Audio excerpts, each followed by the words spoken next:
Jason Steele woke before his alarm, heart thumping as though he had never left his office the evening before. He lay in bed for a few seconds, aware of the gray light filtering through the curtains. His mind was already racing with thoughts of upcoming meetings, pending reports, and the relentless pacing of a professional life he had chosen and learned to dominate. He inhaled slowly, shutting his eyes. Next to him, Amanda stirred, her hair draped over the pillow. She shifted and glanced at him. "Couldn't sleep?" she asked softly. "Too many deadlines," he said, half turning toward her. "I've got a major pitch this afternoon, and after that, a quarterly review meeting." She smiled sympathetically. "Don't forget to eat. Your lunches are getting shorter and shorter. I'm worried." Her concern warmed him. Despite everything, he treasured the fact that she always noticed the smallest changes in his routine. He pressed a gentle kiss on her forehead. "Thanks, I'll take care of myself." Though her brown eyes held a slight worry, she nodded. Jason got up, dressed in one of his impeccably tailored suits, and checked his reflection. He had his tie angled precisely, collar crisp. He made his way to the kitchen to grab a quick coffee. After a brief goodbye to Amanda, who was still in her pajamas but offering him an encouraging smile, he left the house. Jason drove downtown, keenly aware of the contrast between this life and the private world only a handful of people had ever glimpsed. On most days, the bustle of his corporate position was enough to occupy him completely. He was known within the company for his prowess in negotiations, his unwavering composure in the boardroom, and his capacity to endure back-to-back conference calls with surprising stamina. Yet none of that hard-nosed confidence hinted at the carefully guarded secret that lingered just beneath the surface. He parked in his reserved spot, took one final look in the rear-view mirror, and gave himself a determined nod. Once he entered the glass tower of his corporate building, he was fully immersed in the role. Every line of his tailored suit, every clipped step of his polished shoes, every handshake with his subordinates radiated an aura of dominance and authority. "Mr. Steele," greeted Candace, his assistant, handing him a slim folder. "Your meeting with the Sylvester Group is at 9. After that, you have a conference call with the Taipei office. Then, the boardroom pitch is scheduled for 2, pending any last-minute adjustments." He flipped through the folder. "No adjustments," he confirmed. "Everything is going forward as planned." She nodded. "I'll let everyone know." Jason pivoted sharply, making his way down the hall, where a few colleagues offered polite good mornings. He returned the greetings with a brief nod. Inside his office, he set the folder down on his sleek desk, looking out over the city. Through the floor-to-ceiling windows, the skyline was washed in pale light. He never truly paused to admire it for long, but there was a fleeting moment of admiration for the carefully balanced chaos below. Taxis, buses, people crossing streets in hordes. He focused on the morning's tasks. The Sylvester Group was tough, but he was prepared. Less than an hour later they arrived, exuding confidence of their own. He walked them through the proposed deal, an acquisition that could result in significant market share gains for his company. He flashed a stern but diplomatic smile, answered every question with calm assurance, and allowed no doubt to seep in. When they left, his phone chimed. Candace's voice resonated from the speaker. "Your conference call with Taipei is starting in 5. He took a quick swig of black coffee before switching on the screen for the video call. The corporate world demanded unwavering attention, and the day flew by in a whirlwind of fine-print negotiations and carefully calculated strategies. At precisely 1 in the afternoon, he gave himself a momentary break. Rather than going out to lunch, he ordered a sandwich that arrived while he was reviewing a stack of documents. He was about to take the first bite when someone tapped on the door. It was Robert Lake, a polished executive with short combed-back hair and watchful eyes. Robert worked 2 offices away, but he somehow materialized at unexpected moments. He was a careful observer, always taking mental notes. "Big day," Robert said in a friendly tone that never quite felt genuine. "We're all counting on you to close that boardroom pitch." Jason set his sandwich aside.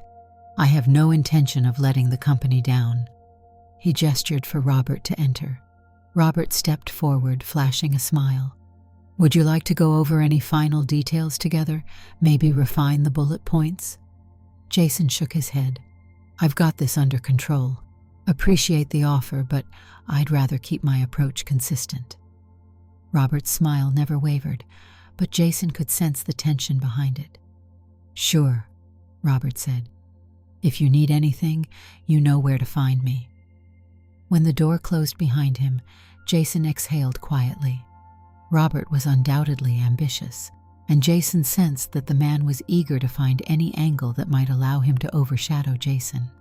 As Jason took a bite of his sandwich, he couldn't shake the feeling that Robert's cordial exterior hid a keen interest in discovering weak spots. Jason had no intention of providing any. Hours later, Jason delivered his pitch to the board with unflinching poise. His tone was measured, direct, and impressive enough that the board members exchanged approving glances. When the meeting ended, there was every indication that the company would proceed with Jason's proposal. At that moment, he was in his element, the center of strategic decisions that could move markets. Amanda texted him after the meeting to see how it went. He told her it looked promising, and she responded with enthusiastic praise.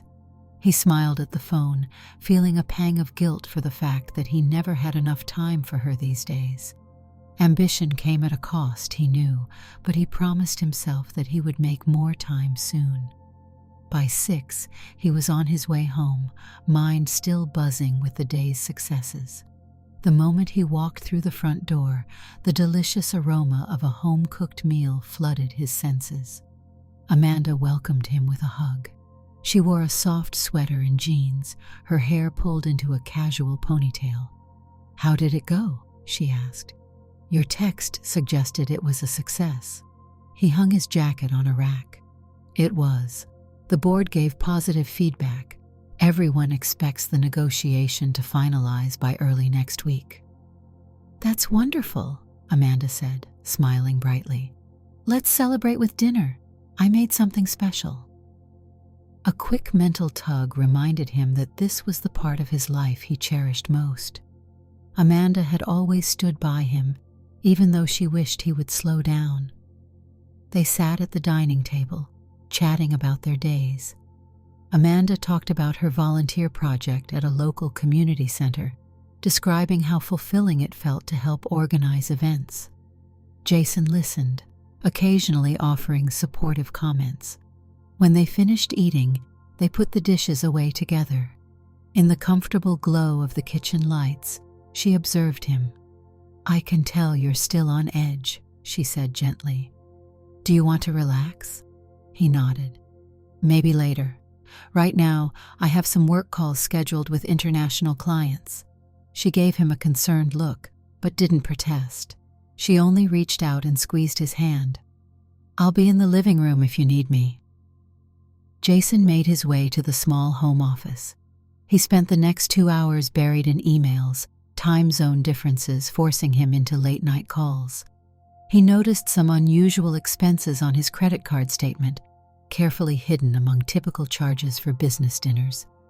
There were a few items from online boutiques that Amanda had never mentioned, but he knew the reason for those purchases. The knowledge gave him a mixture of anticipation and anxiety. By the time he closed his laptop, it was nearly midnight. The house was dark and quiet, except for a single lamp in the hallway. He checked on Amanda, who was already in bed, asleep with a book still in her hand. He set the book on the nightstand, brushed a gentle kiss against her temple, then made his way to the guest room. He could only risk it when he was absolutely certain that she was asleep or out of the house, but the tension tonight was so strong he had to indulge that other side of himself. Inside the guest room, he felt his pulse accelerate. He softly closed the door and turned on a low lamp, bathing the room in a faint glow. From a locked drawer under the bed, he took out a carefully folded garment bag. In the hush of the moment, he removed his tie and suit jacket. Then he unbuttoned his shirt with deliberate caution, the routine both precise and strangely thrilling. From the garment bag emerged a sleek dress of glossy black fabric, form-fitting with long sleeves and an elegant drape. It was a sharp departure from the tailored suits he wore by day. Every aspect of it was designed for the most feminine look he could manage, a stark contrast to his daily life. He moved to the small desk, where he kept cosmetics in a concealed box. Taking out foundation, eyeliner, and lipstick, he stood in front of a mirror to complete the transformation. His hands trembled slightly from excitement and the lingering adrenaline of the day. The reflection that emerged was unfamiliar to anyone who knew Jason Steele, the executive, but it belonged to someone he recognized instantly whenever he allowed this part of himself to emerge. Under the soft light, he felt something shift deep inside him, as though he had stepped out of the armor of suits and ties into another realm entirely. He chose a wig with styled layers, framing a smooth face, lips painted a deep shade that matched the intense color of the dress. Then, with care, he put on a pair of heels he'd hidden in the closet. He tested his balance, strolling carefully in the small room. He felt a rush that coursed through every nerve, an odd sense of freedom, even in this small space. He did not linger for long, worried that Amanda might notice he wasn't in bed.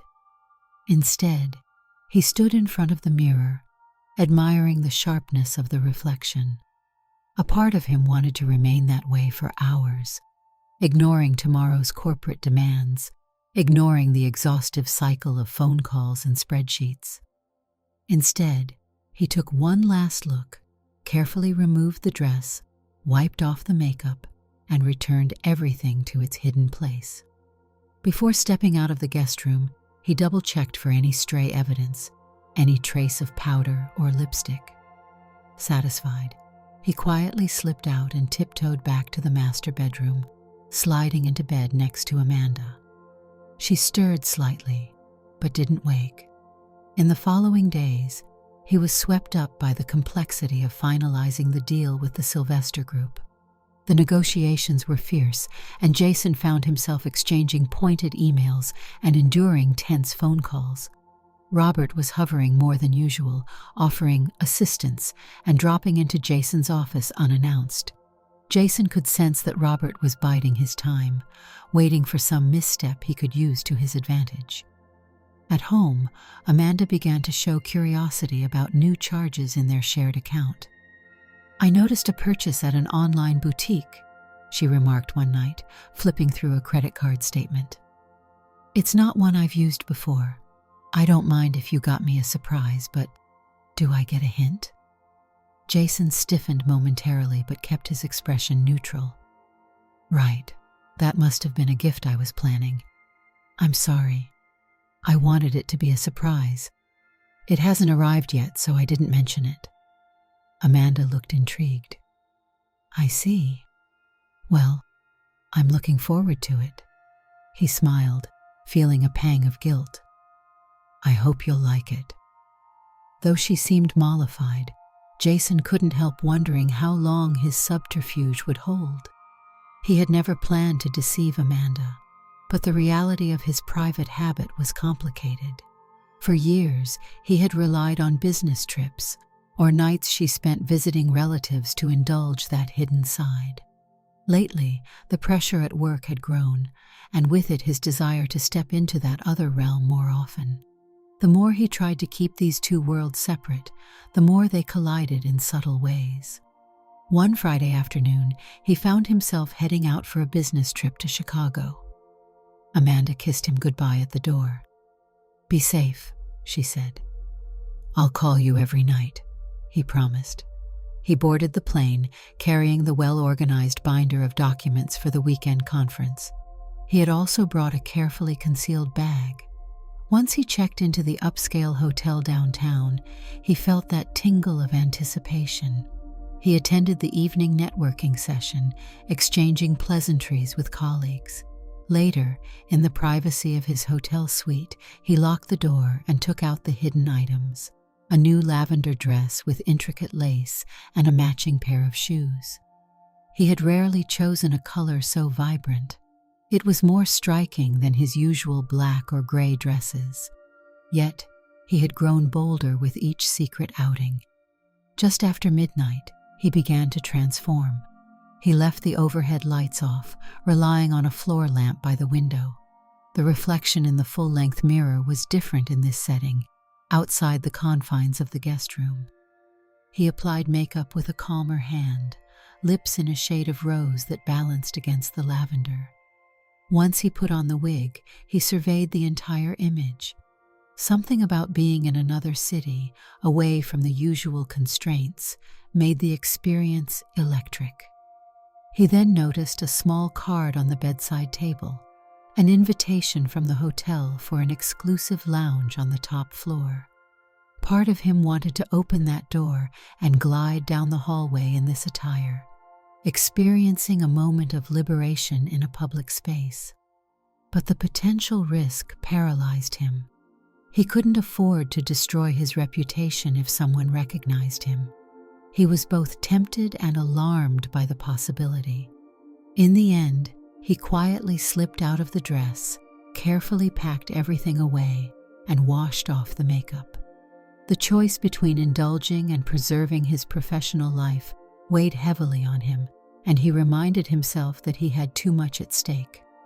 The following day, he presented at the conference, delivering numbers and strategic insights with the usual refined confidence. His colleagues gathered around him during breaks, praising his analysis. Robert was also in attendance, observing closely.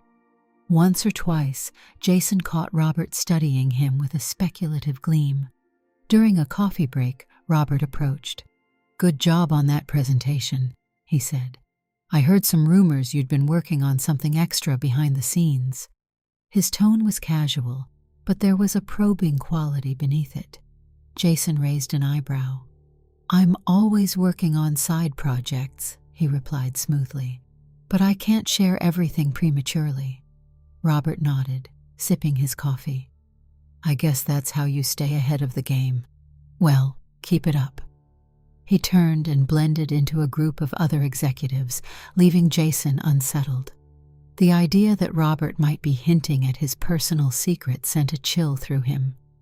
When Jason got home Sunday evening, Amanda was waiting at the door. She seemed relieved to see him. "How was your trip?" she asked, helping him with his suitcase. "Productive," he answered. "I'm glad to be back." He kissed her on the cheek. There was a tired note in his voice that even Amanda, who was used to his stress, noticed. They ordered takeout and sat in the living room, curled on the couch while they ate noodles from paper cartons. She told him about her weekend, the errands she'd run, the friend she had helped move into a new apartment. He listened, grateful for normalcy. 2 weeks later, as the final steps in the Sylvester Group merger drew near, Amanda walked into Jason's home office one night, a puzzled look on her face. "Jason, I found more receipts for clothes in your briefcase. Things in my size, but not items I'd ever wear. Are you sure these are for me?" Jason froze. He felt his pulse hammering. Carefully, he reached for the receipts. They were indeed for dresses and shoes that Amanda would never pick for herself. He realized too late that he had shoved them in his briefcase in a rush at work, intending to hide them more carefully when he got home. He forced a laugh, trying to sound casual. "I'm not much of a stylist," he said. "I suppose I picked something you might not like. I was hoping to surprise you with something unique. I guess I messed up. I'll return them." Amanda studied him, her expression revealing doubt. "You don't have to do that," she said slowly. "If you want me to give them a try, I'm open to it. These seem so different from what I usually wear." Her gaze was kind, but he couldn't ignore the suspicion growing in her eyes. She knew him too well. Jason just nodded, looking away. "We'll figure it out," he told her quietly. After that exchange, Amanda didn't bring it up again, but the tension lingered in the house. Jason tried to concentrate on work, but his mind kept drifting to the possibility that his carefully maintained boundary between his corporate identity and that other persona might be falling apart. One morning, while he was reviewing spreadsheets, he noticed Robert pacing around the office corridor. Something about the man's manner was unsettling. Jason closed his laptop, walked out, and confronted Robert directly. "Do you need something?" Robert jumped a little. "Just wanted to see if you had a moment to talk about the final signature on the Sylvester Group deal." Jason crossed his arms. "We have a meeting at 2 to finalize that. Anything else can wait until then, correct?" Robert grinned. "Sure. I was just curious if you were up for coffee before the meeting. I've heard some interesting tidbits around the office." Jason stiffened. "What sort of tidbits?" "Office gossip." Robert shrugged, feigning nonchalance. "Some whispers about unusual charges and personal habits. Ridiculous stuff, really." Jason's heart pounded. He maintained a calm exterior. "I focus on business, Robert. I'd suggest you do the same."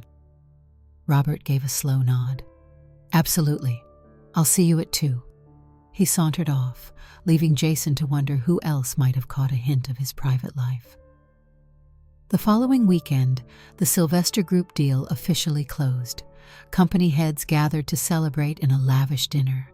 Amanda accompanied Jason, looking radiant in an elegant navy dress.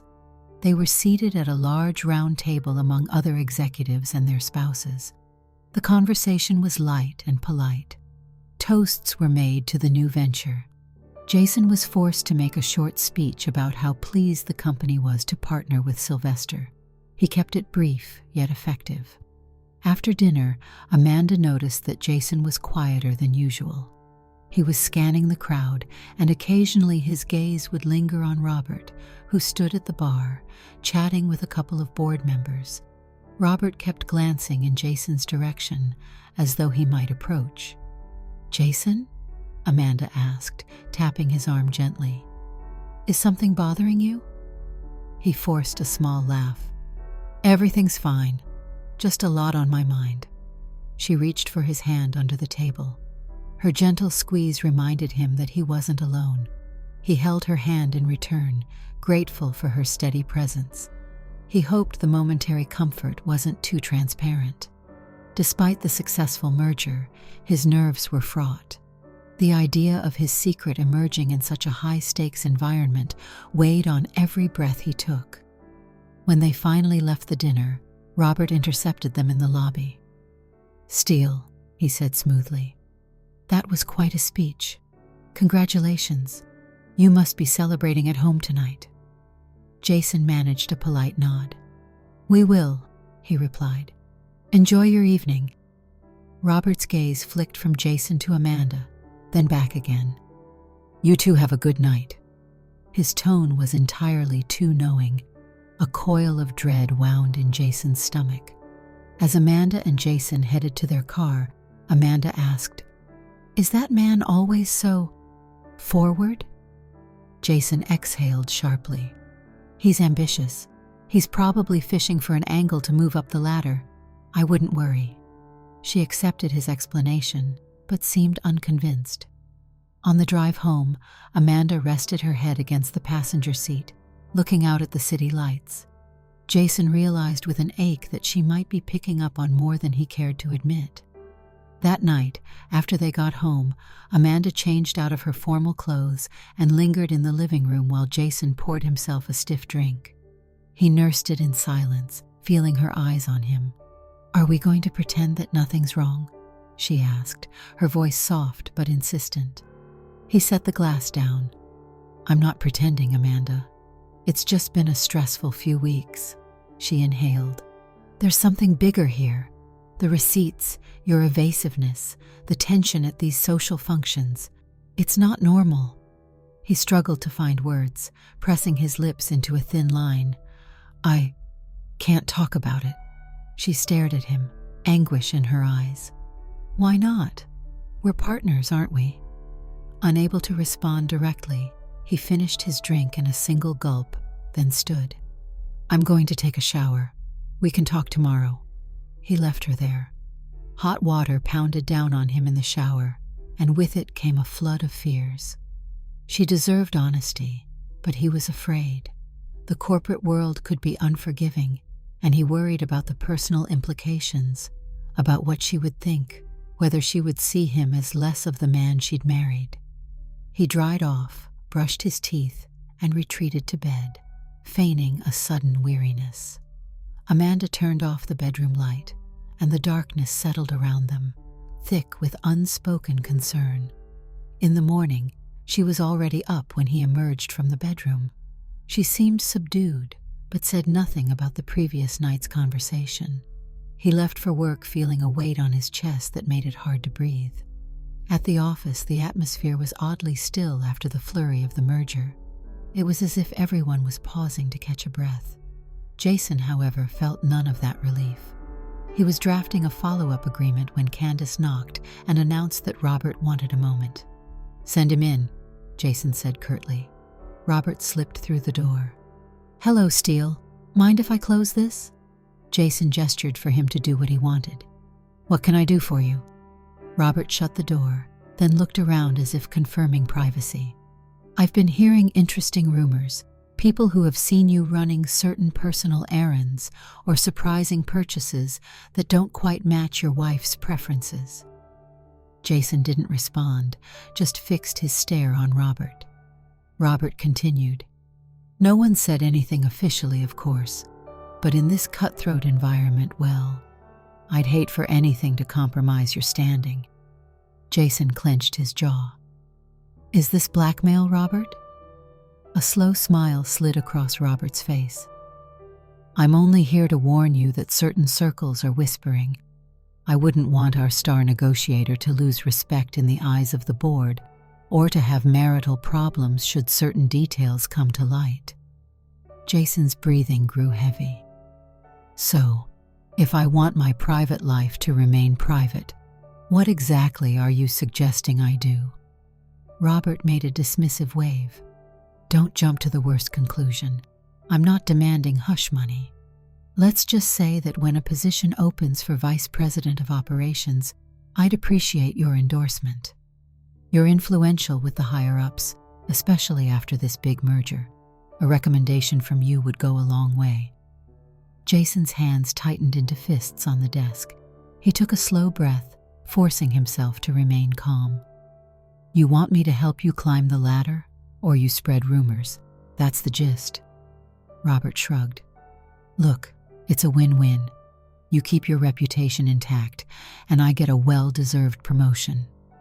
Jason said nothing, his chest burning with anger. Robert gave a little nod. "Let me know soon. I'll be waiting." When Robert left, Jason buried his head in his hands, feeling a deep, simmering rage. He considered confronting the board and accusing Robert of blackmail, but there was no telling what proof Robert might present or how the board would react. Jason's private life could become a weapon. He realized with a clenched heart that he might have to yield.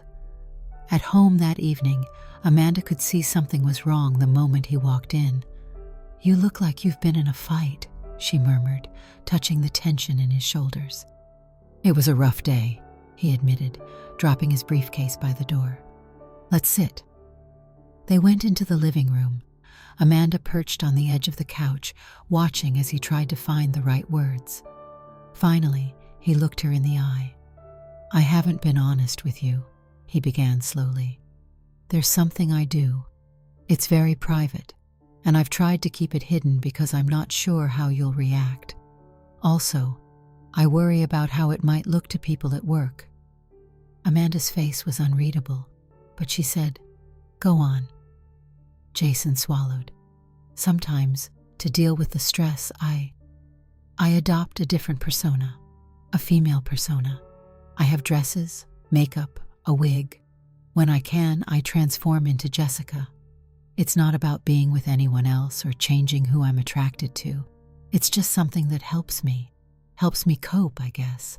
But it's a secret I've guarded because in my world, the corporate world, any vulnerability is dangerous." Her eyes widened, but she didn't pull away. She took in his words, going through a series of emotions. When she finally spoke, her voice was quiet. "This is why you've been buying clothes in my size that don't match my style. This is why you're so on edge." He nodded, relieved yet terrified. "Yes, I never planned to lie to you. I just didn't know how to explain it. Then work demanded everything, and it felt easier to hide." She reached for his hand. "But why hide it from me? I'm your wife." He studied her fingers intertwined with his. "I was afraid. Afraid you'd see me as less, or that it would disturb you. The world I live in, my professional world, doesn't forgive anything seen as unconventional, and I didn't want you to worry about what people would think." Amanda closed her eyes, inhaling deeply. "I'm not going to pretend this isn't a surprise, but I'm your partner. You should have talked to me." He nodded. "I know, but Robert found out, or at least suspects. He's trying to use it to push me into supporting his promotion." Her gaze sharpened. "He's blackmailing you?" "Effectively, yes." Amanda sat back, absorbing the enormity of it. "I can see how that's terrifying, but you can't cave into him, Jason. That'll give him endless leverage." "I know, but he could ruin me."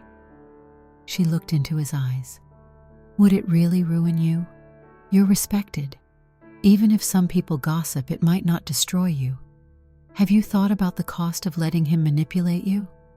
He let out a long breath. "I'm caught between losing everything I've built or living under his thumb. I don't know which is worse." Amanda squeezed his hand. "Let's talk tonight. Figure out a plan. You're not alone in this." That night they sat in the kitchen with a pot of tea, discussing possible ways forward. Amanda suggested that if Robert tried to expose him, Jason should fight back, possibly by documenting Robert's blackmail attempts. Jason admitted he had no direct proof. They considered the possibility of Jason heading off the gossip by carefully disclosing the matter on his own terms, but he worried about the board's conservative outlook. Amanda touched his cheek. "I wish I could make it easier for you, but you can't let someone like Robert hold this over you forever." The next day, Jason arrived at the office with a different mindset. He stopped in front of the mirrored wall in the lobby, remembering the mirror in that guest room, remembering how much mental clarity it gave him to step into Jessica's world from time to time. He realized that no matter what happened, he couldn't let Robert use that as a weapon indefinitely. He spent the morning quietly planning. Then, around lunchtime, he headed down to Human Resources, a rarely visited part of the building. He requested a private meeting with the director, a calm and methodical woman named Paula, known for her discreet handling of delicate issues. After she closed the door, he cleared his throat. "Paula," he began, "I need to report potential blackmail from a colleague." Her eyebrows arched. "That's serious, Jason. Have you spoken to legal?" He ran a hand over his tie. "No, not yet. This situation is complex. It involves my personal life, which could cause a lot of gossip if it's not handled carefully. I need to know if there's a way to protect myself while also ensuring the company isn't hurt by any fallout." Paula nodded, leaning forward. "This is exactly the kind of thing our department needs to address. Tell me, in broad terms, what's going on." He confessed the essentials, leaving out finer details about his private persona, but making it clear that Robert had discovered something personal and threatened to use it to force Jason's endorsement. Paula listened attentively, jotting down notes. "We have a strict no-tolerance policy for workplace harassment or blackmail," Paula said, her voice steady. "I'll need to escalate this to our internal investigation team. You'll likely need to talk to them in detail." Jason felt tension coil in his stomach. "I don't want this to become a spectacle." "We'll do everything possible to keep it confidential," Paula assured him. "But you have to understand, if we're going to pursue this, we need something concrete. Evidence. Witnesses." He nodded slowly. "I can't guarantee that. My conversation with him was behind closed doors." She pursed her lips. "We'll still take your statement. If he tries anything else, document it. For now, let's open a record internally. I'll advise you on next steps as soon as I can." Jason felt a weight lifting. He thanked her and headed back to his office, heart pounding. He could only hope that he'd started a process that would shield him from Robert's threats rather than opening a bigger can of trouble. Just before the workday ended, Robert appeared in Jason's office again. "So," Robert said casually, glancing out the window, "have you decided whether you'll mention my name to the board for VP of Operations?" Jason eyed him coolly. "I took a different approach." Robert's brow furrowed. "Meaning?" "I reported your threats to HR." A flicker of alarm crossed Robert's face, but he masked it with a laugh. "You reported me? On what grounds?" "Blackmail, coercion." Robert's smile wavered.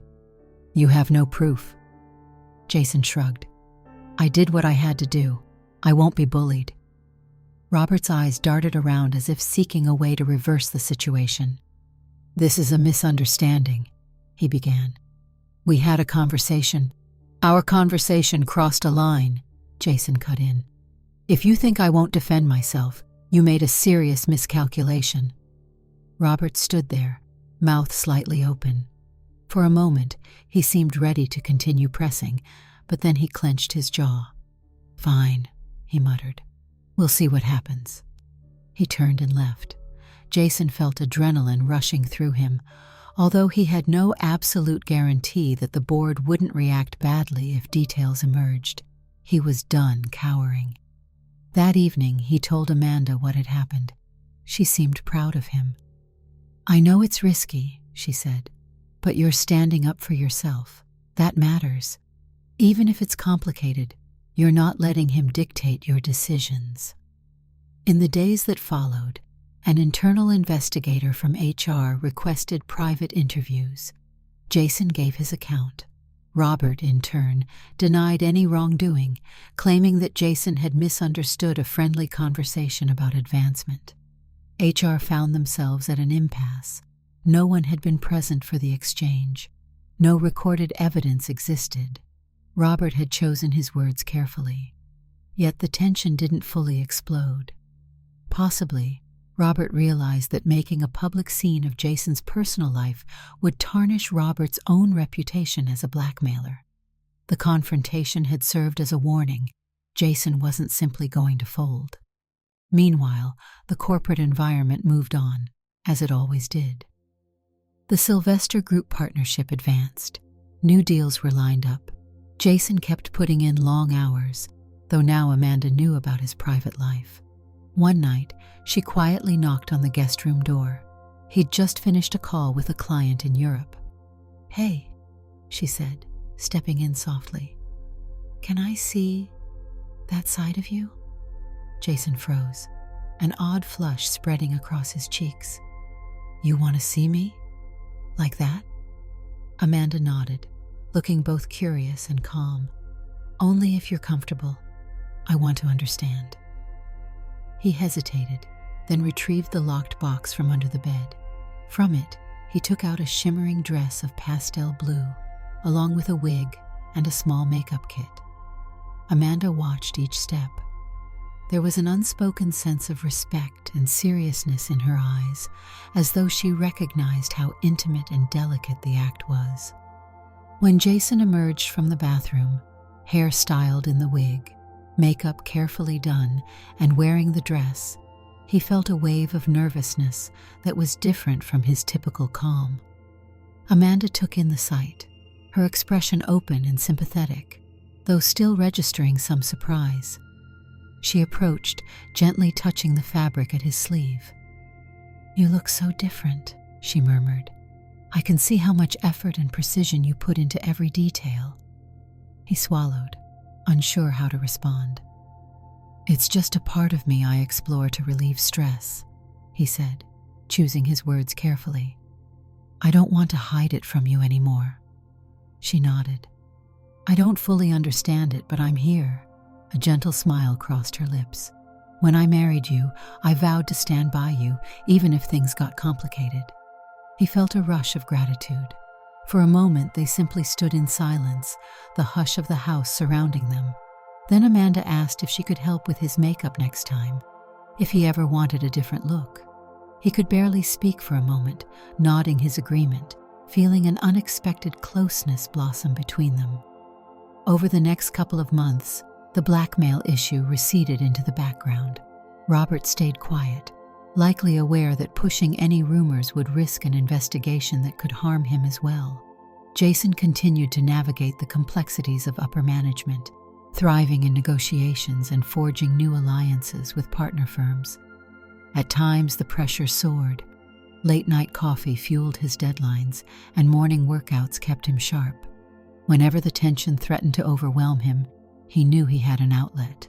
That other persona, Jessica, waited like a carefully locked door in his mind, offering a sense of control in a domain utterly distinct from his corporate empire.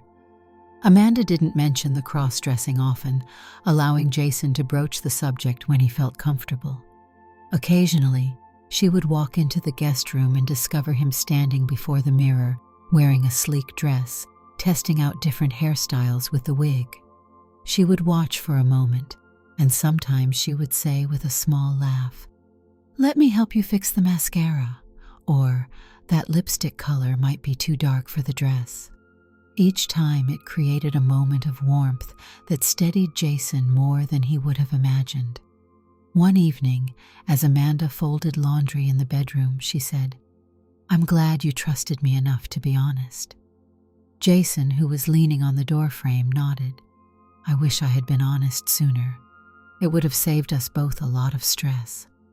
She looked at him, a softness in her gaze. "It's not a simple thing. You live in a world where image is everything. I understand why you were scared." He approached and wrapped his arms around her. "Thank you for trying to understand." A quiet tension remained beneath the surface. They both knew that in a world as competitive as Jason's, rumors could still spark at any moment.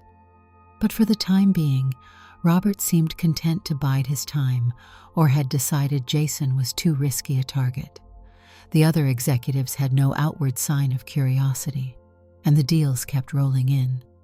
On a particularly busy week, Jason had to attend yet another out-of-town conference. This time, Amanda decided to accompany him. They booked a suite, and while he attended sessions all day, Amanda explored the city. In the evenings, they dined together. On the second night, she asked if he wanted to bring Jessica to life in the hotel room, a suggestion that sent a pleasant ripple of excitement through him. They locked the door, closed the blinds, and for the first time, Amanda saw him dress up in a space beyond their guest room. She seemed at ease, smiling at little details. She even helped choose accessories from the small selection he'd brought. A knock at the door startled them both. Jason froze, half in the middle of adjusting his wig. Amanda placed a finger to her lips and went to check the peephole. "Housekeeping," she whispered. She sent them away, and the momentary scare gave them both an anxious laugh. When they were certain the corridor was empty, Jason looked at her. "That's how close it can be to unraveling everything." Amanda nodded. "But maybe that's part of what fuels it, isn't it? The sense of stepping into something so different from your usual life. We'll be careful." He relaxed into a chair, letting the tension ease. "I'm happy you're here with me," he whispered, noticing how her presence softened the anxiety he always felt on these trips. Back home a week later, Jason found a neatly sealed envelope on his desk, delivered by internal mail. Inside was a short note in Robert's neat handwriting. "I hope we can keep things professional. No threats, no new blackmail." Jason read it, then calmly ripped it into pieces. He had crossed a threshold. He was no longer willing to let Robert's suspicions terrify him. Over the following months, he discovered that a certain peace emerged from not constantly hiding from Amanda. Their relationship grew more open, and while they still had occasional misunderstandings, they talked more. She learned that his careful transformation was about stepping away from the relentless forward drive that defined his public life. He still enjoyed the deals, the fast pace, and the high-stakes negotiations, but he had carved out a corner of his life where he could shift everything about himself, if only for an hour or two. That duality grounded him in a way he struggled to articulate. At the office, he refined his game, continuing to excel without letting Robert's presence dominate his thoughts. The more indifferent Jason acted, the less leverage Robert seemed to have.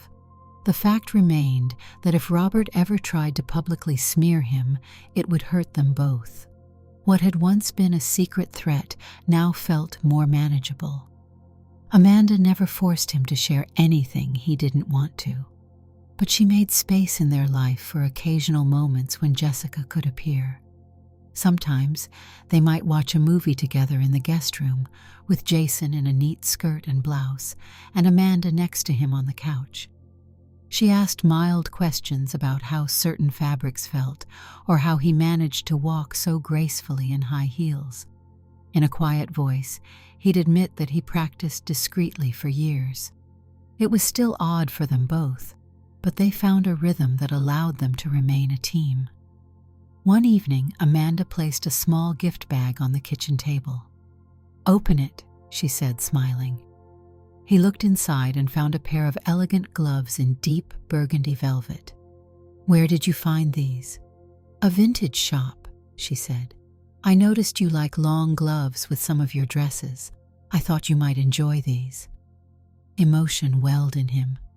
"Thank you," he whispered. It means more than you know." She touched his arm gently. "I'm glad." Though life remained intense, with deadlines and corporate responsibilities piling up, a subtle shift had happened. The terrifying possibility of exposure had once overshadowed everything. But now, with Amanda by his side, Jason believed they could handle whatever might come. It wasn't a perfect solution, but it was enough for him to carry on. The rawness of the transformation and the hours spent in boardrooms could coexist because he knew, once he drove away from the towering skyscraper downtown, he had a refuge, a marriage that was learning to accommodate even the most unexpected secrets. In the final months of the year, Jason led another round of negotiations with confidence and earned yet another promotion. Amanda continued her volunteer work, forging new friendships. Sometimes they would curl up at night, each with a laptop on their knees, quietly doing their own tasks, but aware of a deeper intimacy between them. One night, after the lights were turned off, Amanda said into the darkness, "You never have to hide from me again." Jason, half asleep, felt warmth spread through his chest. "I know," he whispered. "Thank you." He drifted off, a calm settling over him. The days of secrecy were not entirely gone, but he was no longer alone. He had found a new level of trust with the person who mattered most, and that trust was the single thing more powerful than the fear that once held him captive. Even in a world where everything depended on controlling how one was perceived, there was space, however small, for Jason Steele and Jessica to exist in tandem. It was a precarious balance, but he would guard it with all the skill he brought to every battle in the boardroom, knowing that for now it was enough to keep his life whole. Did you like the story? Hit that like button and tell me what you thought in the comments. Do you want to hear more stories? Subscribe and hit the bell. For exclusive content and early access, check out our Patreon. You can find the link in the description, or you can watch any of the videos shown on my right. Thank you for watching and see you in the next video.